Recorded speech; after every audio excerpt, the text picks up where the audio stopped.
અંકલેશ્વર ભરૂચમાં એરપોર્ટ જેવા ST bus depot બનશે। ₹14 કરોડના ખર્ચે 2 ડેપોનું નવીનીકરણ। મુસાફરોને મળશે 25 આધુનિક સુવિધાઓ। ગુજરાત રાજ્ય માર્ગ અને વાહન વ્યવહાર પરિવહન નિગમ દ્વારા રાજ્યના વિવિધ બસ ડેપોનું નવીનીકરણ કરવામાં આવી રહ્યું છે। આ અંતર્ગત અંકલેશ્વર શહેર અને ભરૂચ નર્મદા ચોકડી નજીક આવેલ જીએનએફસી બસ ડેપોનું નવીનીકરણ હાથ ધરવામાં આવ્યું છે। આ બંને પ્રોજેક્ટનું આજે ખાતમુહૂર્ત કરવામાં આવ્યું હતું। કાર્યક્રમમાં ભરૂચના સાંસદ મનસુખ વસાવા, અંકલેશ્વરના ધારાસભ્ય ઈશ્વરસિંહ પટેલ, ભરૂચના ધારાસભ્ય રમેશ મિસ્ત્રી સહિત અનેક મહાનુભાવો ઉપસ્થિત રહ્યા હતા। જીએનએફસી બસ ડેપોનું નવીનીકરણ ₹2.67 કરોડના ખર્ચે કરવામાં આવશે, જ્યારે 50 વર્ષ જૂના અંકલેશ્વર શહેર ડેપો અને વર્કશોપનું નવીનીકરણ ₹11.54 કરોડના ખર્ચે થશે। જીએનએફસી ડેપોનું કામ 11 મહિનામાં પૂર્ણ થશે। અંકલેશ્વર ડેપો અને વર્કશોપનું કામ 18 મહિનામાં પૂર્ણ થશે। આ સમયગાળા દરમિયાન બંને સ્થળે હંગામી ડેપો કાર્યરત રહેશે। નવીનીકરણ બાદ બંને બસ ડેપોમાં મુસાફરોને એરપોર્ટ જેવી 25 આધુનિક સુવિધાઓ પ્રાપ્ત થશે। આ પ્રોજેક્ટથી મુસાફરોને વધુ સારી સેવાઓ મળશે અને એસટી બસ મુસાફરી વધુ આરામદાયક બનશે।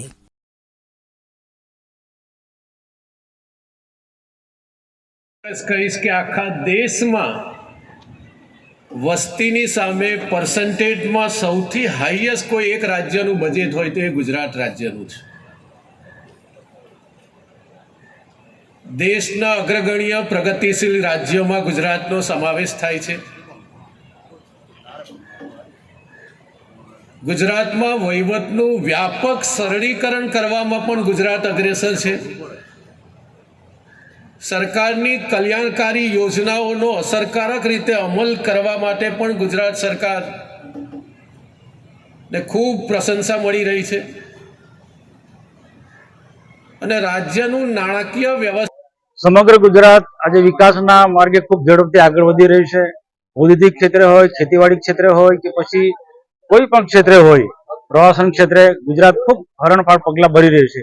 તો એની સાથે સાથે પ્રજાને અલગ સ્થાનો પર પહોંચવા માટે વાહન વ્યવહારની પણ કેટલી જરૂર હોય।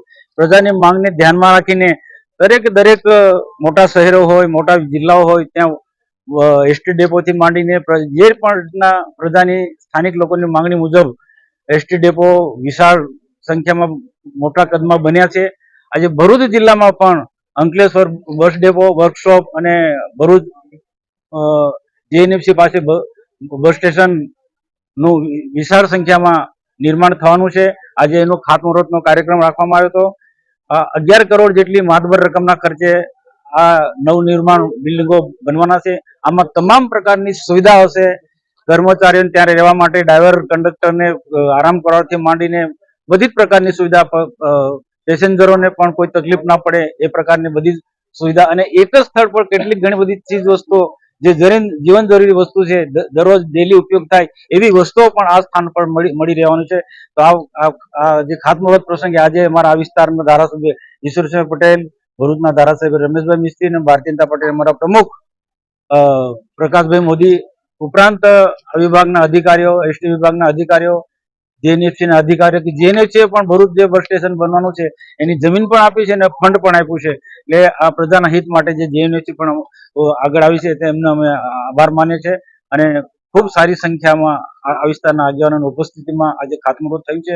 આવનારા દિવસોમાં પ્રજાની સુખાકારી માટે સરકાર બિલકુલ કટિબદ્ધ છે અને સરકારની સાથે અમે પણ પ્રજાની સુખાકારી સાથે જોડાયેલા છીએ।